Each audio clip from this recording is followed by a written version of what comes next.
आपण मैंने तो भेंडी रे बहुत प्रकार आइटम करी खाइए एमती के खाई कि आसतु मार रेसिपी कहूँ। भेंडी की धोईक भल से काटी नहीं बड़ बड़ पीस करी आलू को भी छोट छोट कर काटिकी धोईक नहीं जाइए। मसला नहीं सोरिष अल्प जीरा 5टा शुखिला लंका 5 फुट रसुण गोटे पियाज पकईकि भल से गोटे पेस्ट करदे सोर्ष मसला भल बाटी देती।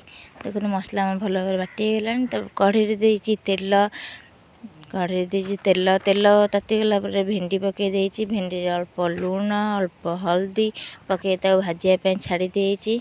भेंडी की एक सेकर कर भल भाजी भेंडी भाजी गलानी। तो गोटे जगह काढ़ी देती। कढ़ई दे तेल 5 फुटण भल से फुटीगला पकई देती आलू आलू को भल से अल्प हल्का भाजी देती।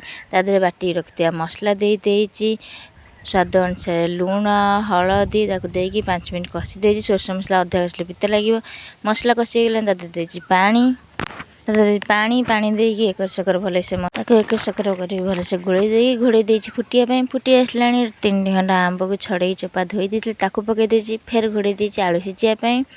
आलू आमर सिझी आसला तकारी फुटी आसला पकईदे भेंडी भाजी रखी भेंडी पकईदे भेंडी तक रेडी है गोटे जगह काढ़ीदे रेडी होगा भेंडीटा ही देखा कि बहुत सुंदर खाइला बेलू बहुत टेस्टी लगे। आपण मैंने तो गरम भात पखाल भात खाईपारे निहाती थरे रेसिपी ट्राए करेंगे। आपण मैंने तो मो वीडियो भल लगुच लाइक शेयर सब्सक्राइब करदे रही आ गोटे वीडियो देख। जय जगन्नाथ संग माने।